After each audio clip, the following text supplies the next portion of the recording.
To build anything that truly lasts, it takes time.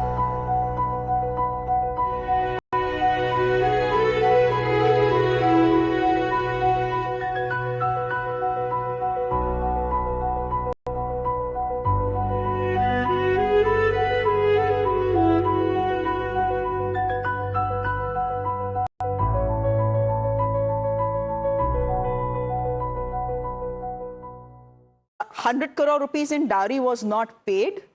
That was the expectation. Mrunalini Deshmukh, what has happened with ridhanya actually busts two myths.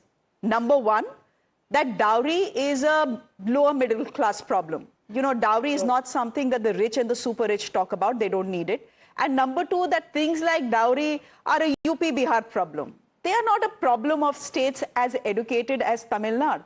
Look at Tamil Nadu's literacy level, for example. Tamil Nadu's literacy level is about 80%, which is higher than the national average. 75% of its women are educated. Again, that is more than the national average. In your long years as a family lawyer, have you found cases like what ridhanya has gone through often enough, or is it a rarity in those circles?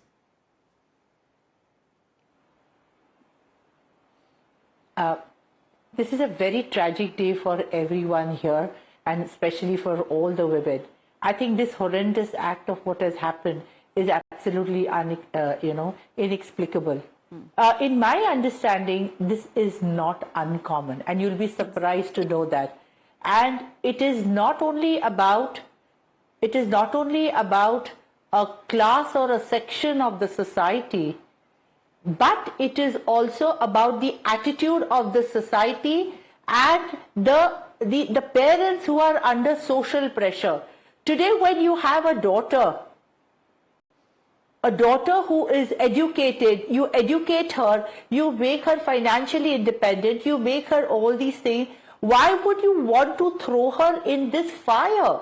When your daughter, and from what you have just told us, 15 days from the marriage she comes back, the father says, please go back and adjust. Again, she comes back after 20 days. The father says, no, you can't do. Why? Because the father feels that he'll be socially ostracized. People will talk about it. What will be his status? What will be his thing in the social circle? But are you not thinking about your own child? When she's telling you, I'm doing this, you don't have to rush into a divorce, or you don't have to rush into anything.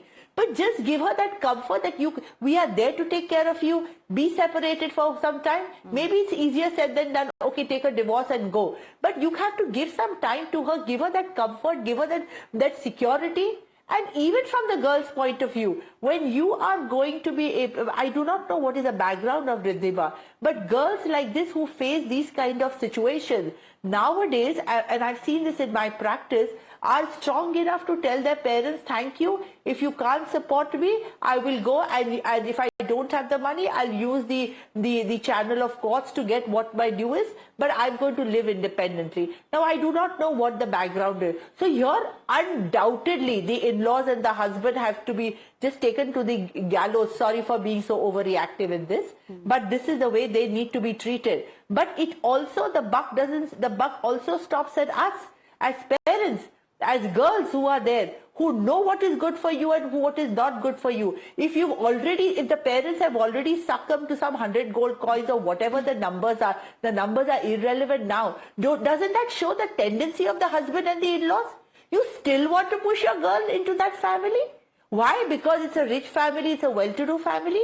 So I think I don't know whom to blame in all this. Today the anti-dowry laws are there. There is law in its place. But unless the social mindset changes, then I will put down my foot the day my daughter is ill-treated.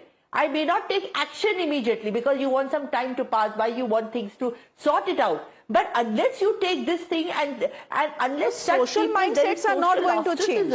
If they have not changed 64 years after dowry was banned in this country and a strong anti-dowry law was put in place, then nothing is going to change. Because even today, in middle class, upper middle class, affluent sections, forget what happens in rural India, there is a silent approval for dowry. It is called an exchange for gifts. It's not an exchange for gifts.